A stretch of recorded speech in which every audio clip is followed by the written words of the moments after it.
আমার প্রিয় ভাই বোন বন্ধু স্বজন, সৃষ্টিকর্তার দয়ায় এবং আপনাদের আশীর্বাদে দুঃখ কষ্টের দিনগুলি একদিন একদিন করে অতিক্রম করে আজ ১৩ দিনে পড়ল। নমস্কার, আমি স্বপ্না। দেশ এবং দেশের বাইরে যে যেখান থেকে ভিডিওটি দেখছেন, আপনাদের সবাইকে অনেক অনেক শুভেচ্ছা। স্বপ্নাস ব্লগে সবার আমন্ত্রণ। প্রতিদিনের মতো আজও নতুন একটি পর্ব সাজানোর প্রয়াস করছি বাস্তব সব চিত্রগুলি নিয়ে। আশা করছি আপনাদের সবার ভালো লাগবে, তাই অনুরোধ রইল পর্বটি প্রথম থেকে শেষ পর্যন্ত দেখুন। আজ আমাদের সত্যজিৎ এবং আমার বৌদি মাছ ছবে, সেই উপলক্ষে বাড়ির সবাইকে নিমন্ত্রণ করা হয়েছে। সব মিলিয়ে ৭০-৮০ জন লোক হবে।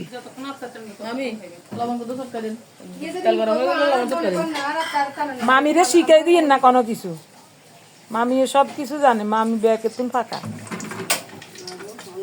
না গো, মামি যতই ওই হোলা যতই চালাক হোক নাচা তাই।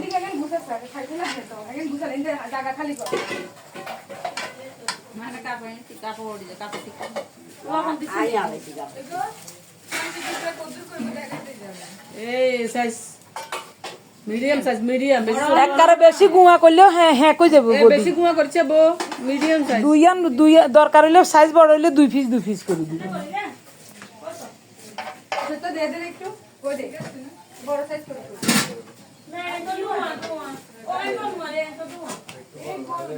ডোয়া ডোয়া ডোঙ্গারে কর ডোয়া কোন বাড়ি? হ্যাঁ দাদা চলে গেলেন, সেটা আমাদের ব্যর্থতা। তাই বলে দুঃখকে আঁকড়ে ধরে তো আর বেঁচে থাকা যায় না। আমরা মানব জাতি, যেভাবে হোক দুঃখকে আড়াল করে সুখের সন্ধানে ঘুরে বেড়াই। তাই তো পূর্বপুরুষদের নিয়ম হিসাবে সত্যজিতের মাছ ছোঁয়াতে মাছ মাংস সবই রান্না হবে। প্রিয়জন বাড়ির সবাইকে নিয়ে খাওয়া দাওয়া হবে একসাথে বসে। গত পরশুদিন দাদার অসুচান্ত শ্রাদ্ধ গিয়েছে। সেই উপলক্ষে যত আত্মীয় স্বজন প্রতিবেশী প্রিয়জন আছে সবাইকে নিমন্ত্রণ করা হয়েছে। ঝড় বৃষ্টি উপেক্ষা করে সবাই আসছেন মোটামুটি। অনেকেই শ্রাদ্ধের সময় নিরামিষ রান্না করেন, তো আমাদের এদিকে নিরামিষ হয় না, আমিষই হয়। এই ছেলে বৌমা বা নিজের স্ত্রী এরা কিন্তু মাছ খায় না, ওই দিন মাছ ছোঁয়ার দিন খায়। হ্যাঁ, বর্তমানে শ্রাদ্ধে আমিষ নিরামিষ খাওয়া নিয়ে অনেক আলোচনা সমালোচনা হচ্ছে। মনে হচ্ছে অদূর ভবিষ্যতে আমাদের এদিকে শ্রাদ্ধে হয়তোবা আর আমিষ হবে না, নিরামিষই হবে।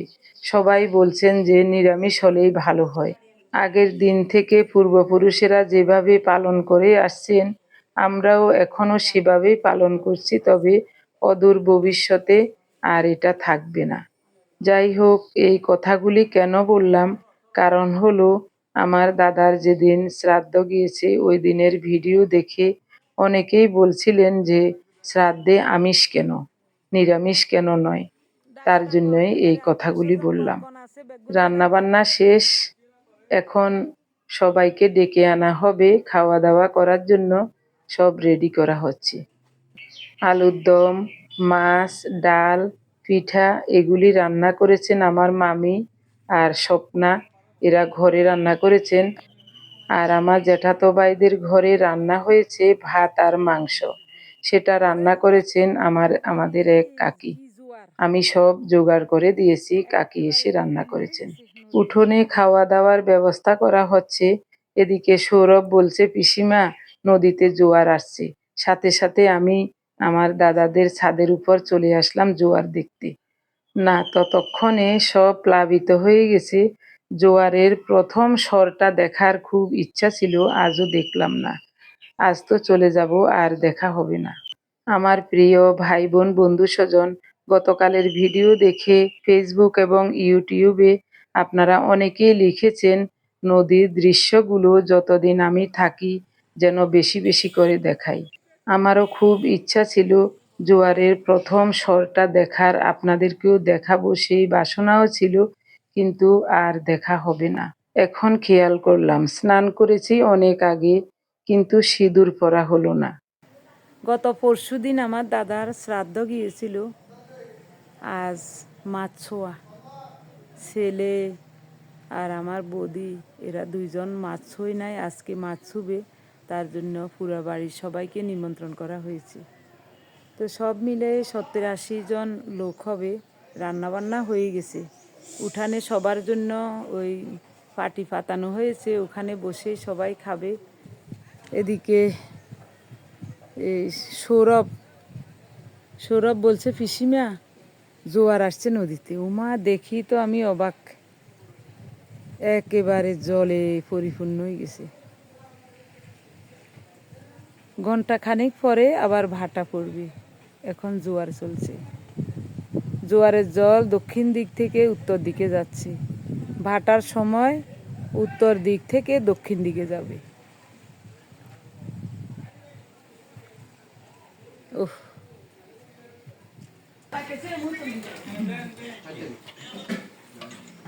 প্রথম ব্যাচে পুরুষ মানুষেরা বসলো, চন্দনের বউ আর আমি সবাইকে পরিবেশন করছি। প্রথম পাতে দিয়েছি অল্প করে চিড়া, মুড়ি, পিঠা, পায়েস, তারপরে ভাত দিয়েছি। ভাতের সাথে প্রথম তরকারি হলো আলুর দম, তারপর কাতল মাছের কালিয়া, এরপর মুসুরির ডাল, এখন দিচ্ছি মাংস। আমার প্রিয় ভাই বোন, বন্ধু স্বজন, আপনারা যারা প্রতিনিয়ত ভালোবেসে আমাদের ভিডিওগুলি দেখে যাচ্ছেন এবং ভিডিও দেখে সুন্দর ও গঠনমূলক কমেন্টস করে আমাকে কাজ করার শক্তি এবং সাহস জুগিয়ে যাচ্ছেন, আমি আপনাদের সবাইকে জানাই অজস্র অজস্র ধন্যবাদ, অভিনন্দন এবং কৃতজ্ঞতা। আপনাদের সবার ভালোবাসা, আশীর্বাদ এবং সুন্দর গঠনমূলক কমেন্টস পেয়ে, এইসব দেখে আমার দাদার মৃত্যুর শোকটা সহজভাবে আমি কাটিয়ে উঠতে পারছি। দিনরাত দাদার কথা কোনোভাবেই ভুলতে পারি না। রাতে হঠাৎ করে জেগে গিয়েও দাদার কথা খুব মনে পড়ে। তখন বুকটা কিরকম ধড়ফড় করে, কলিজাটা মোচড় দিয়ে ওঠে। ছোটবেলা থেকে মায়ের আঁচল ধরে ভাই বোন সবাই একসাথে একই ঘরে এক টেবিলে পড়ালেখা করেছি, একসাথে স্কুলে গিয়েছি। এইসব স্মৃতিগুলো বারবার চোখের সামনে ভেসে আসছে। দাদার মৃত্যুর 15-16 দিন আগে একদিন আমি ভিডিও কল দিয়েছিলাম। ভিডিও কলে দাদার সাথে সবসময় কথা বলতাম। সেদিনও কথা বলছিলাম, দাদা আমাকে হঠাৎ করে বলছে, স্বপ্না আমি তোর কাছে যাব, আমি ওখানে থাকবো, আমি আর এখানে থাকবো না, তুই আমাকে নিয়ে যা। তখন আমি বললাম, দাদা আপনি এসে থাকবেন? বলছে অবশ্যই থাকবো, তুই আমাকে নিয়ে যা, আমি তোর কাছে থাকবো, তুই আমাকে নিয়ে যা। বারবার দাদা শুধু এই কথাটাই বলেছেন। ওই কথাটা আমি আমার মৃত্যুর আগ পর্যন্ত ভুলতে পারবো না। আমার বাবাও এই ধরনের কথা বলেছেন যে আমি যখন বিছানায় পড়ে যাব, হাঁটাচলা করতে পারবো না, তখন আমি তোর কাছে চলে যাব। এভাবেই বাবা অনেকবার আমাকে বলেছেন, তো আমি তোর কাছে থাকবো, তোর কাছে চলে যাব। মাংস ন আমার খাইলে মাও মনে মৃত্যুর থাকতো। আগে আমার কাছেই ছিল। মাংস না আমার মা খাইলে মনে যখন থাকতো। অসুস্থ হয়ে গেছেন, মৃত্যুর প্রায় 2-2.5 বছর আগ থেকে আমি মাঝে মাঝে আমাদের বাড়িতে মাকে নিয়ে আসতাম। যখনই ডাক্তার দেখাতে ফেনি আনা হতো মাকে, যতবার ডাক্তার দেখাতে মাকে আমার বাবা ফেনি এনেছেন, আমিও আরে সাথে যেতাম ব্যাগগুলো এবং আস্তে আস্তে আসার সময় আমাদের বাড়িতে নিয়ে আসতাম। কতবার হসপিটাল থেকেও ছাড়পত্র পাওয়ার পর আমার বাবা বলতেন, তোর কাছে থাকলে তোর মা যত্নে থাকবে, সুস্থ হবে, তোর কাছেই নিয়ে যা। তখন বাবা সহ আমাদের বাড়িতে দিয়ে যেতেন। 2-1 মাস থেকে মা যখন সেবা যত্নে আদরে একেবারে সুস্থ হয়ে যেতেন, মাঝে মাঝে বাবা এবং আমার দাদাও এসে এসে দেখে যেতেন। 2-1 মাস পর মা যখন পুরাপুরি সুস্থ হয়ে যেত, বাড়ি যাওয়ার জন্য ব্যাকুল হয়ে যেতেন, কারণ নাতি নাতনিরা আছেন তার জন্যই। বাবা যখন মাকে নিতে আসতেন, মাকে পূর্ণাঙ্গ সুস্থ দেখে আমার বাবা যে কত খুশি হতেন, আর বারবার আমার মাথায় হাত বুলিয়ে বলতেন, স্বপ্না তোর কারণে, তোর জন্যই তোর মা এই যাত্রায় বেঁচে গেল। আমার সোমা, রুমা, রিয়া এদের মাথায়ও হাত বুলিয়ে বুলিয়ে বলতেন, তোদের আদর যত্নে তোদের দিদা বেঁচে গেল। যতবার মাকে হসপিটালে ভর্তি করা হতো, আমি থাকতাম মায়ের সাথে, নতুবা আমার মেয়েরা থাকতো। শেষবার হসপিটাল থেকে যাওয়ার সময় আমার মাকে আমাদের বাড়িতে নিয়ে আসলাম। ১.৫ মাসের মতো আমাদের বাড়িতে ছিল। এরপরে আমার বাবা, দাদা, ভাই আমরা সবাই মিলে সিদ্ধান্ত নিলাম মাকে ঢাকায় নিয়ে পিজি হসপিটালে ভর্তি করাবো। ওখানেই মার ভালো চিকিৎসা হবে। কিন্তু শেষ পর্যন্ত মাকে বাঁচাতে পারলাম না। পিজি হসপিটালে মা ৩ দিন ৩ রাত থেকে শেষ নিঃশ্বাস ত্যাগ করলেন আমার চোখের সামনে। এরই মধ্যে অনেক অনেক সময় পার হয়ে গেল। খাওয়া-দাওয়া শেষে যারা চলে যাওয়ার সবাই চলে যাচ্ছে, আমরাও চলে যাচ্ছি। কিছুক্ষণ আগে আমার ছোট বোন মমতাও চলে গেল। এখন আমরা চলে যাচ্ছি। কলিজাটা যেন ছিঁড়ে ২ ভাগ হয়ে যাচ্ছে।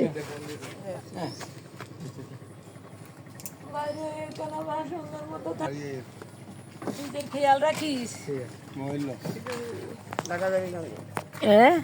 ডাকা হয়তো কাইলে যামু গো, আর নয় হরু গা যামু।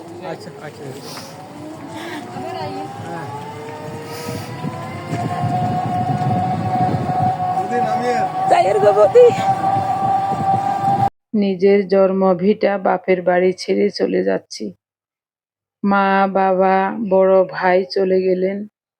মেজ ছোট ২ ভাই, মেজ ভাইয়ের নাম রতন, ছোট ভাইয়ের নাম অরুণ।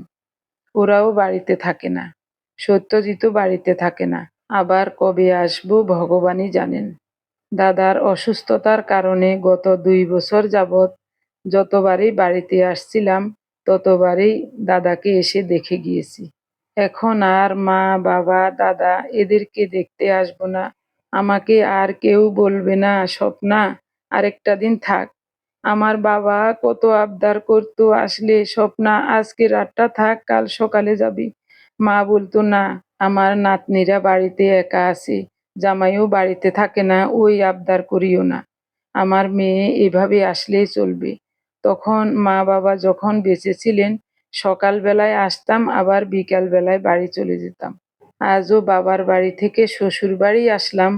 আসলে আমাদের মেয়েদের নিজেদের কোনো বাড়ি নাই। প্রথমে বাবার বাড়ি, এরপরে শ্বশুর বাড়ি, তারপরে ছেলের বাড়িতেই জীবনের অবসান হয়। আপনারা যারা আমাদের প্রতিদিনের ভিডিওগুলি দেখেন আপনারা তো দেখেছেন আমাদের একটা জমি ভেঙে যাচ্ছে। ওই জমিটা গতকাল সন্ধ্যার সময় বাড়ি গিয়ে দেখে আসলাম। ওখানে আরো কিছুটা কাজ করাতে হবে।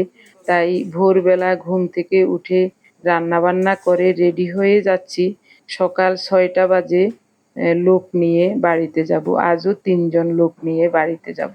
হঠাৎ করে বাড়িতে গিয়ে রান্নাবান্না করা খুবই কঠিন ব্যাপার। তাই এখান থেকেই রান্নাবান্না করে নিয়ে যাচ্ছি। তরকারি রান্না করেছি, ভাত রান্না করব বাড়িতে গিয়ে, আর রুটি তৈরি করে নিয়ে যাচ্ছি। এখনো সকাল ৬টা বাজে নাই। আলু ভাজা করেছি রুটি দিয়ে খাওয়ার জন্য। সবার জন্য সবজি রান্না করেছি। আলু পটল দিয়ে রুই মাছের ঝোল রান্না করেছি। সোমা বলছে, মা ভাত আমি পরে রান্না করব। তো ও রুটি বেলে দিচ্ছে, আমি রুটির কাই ধরে দিয়েছি। বলছে, মা শুধু আপনাদের জন্য কয়টা রুটি বেলে দিই, আরগুলি আমি পরে করব। ৩ জন লোক নেব, ওদের জন্য ৪টা করে ১২টা, আর আমাদের জন্য ২টা করে ৪টা হলেই চলবে। আমরা বাড়ি চলে আসলাম ৩ জন লোক নিয়ে। লোকগুলিকে আমাদের জমি দেখিয়ে দিচ্ছি এখান থেকে। উনি দোকানে গেছেন ওদের জন্য পান সিগারেট আনতে। মেয়ের বাসা থেকে একবারেই কাপড় চোপড় সব নিয়ে চলে আসলাম। বিকাল ৪:৩০ পর্যন্ত লোকগুলা জমিতে কাজ করার কথা।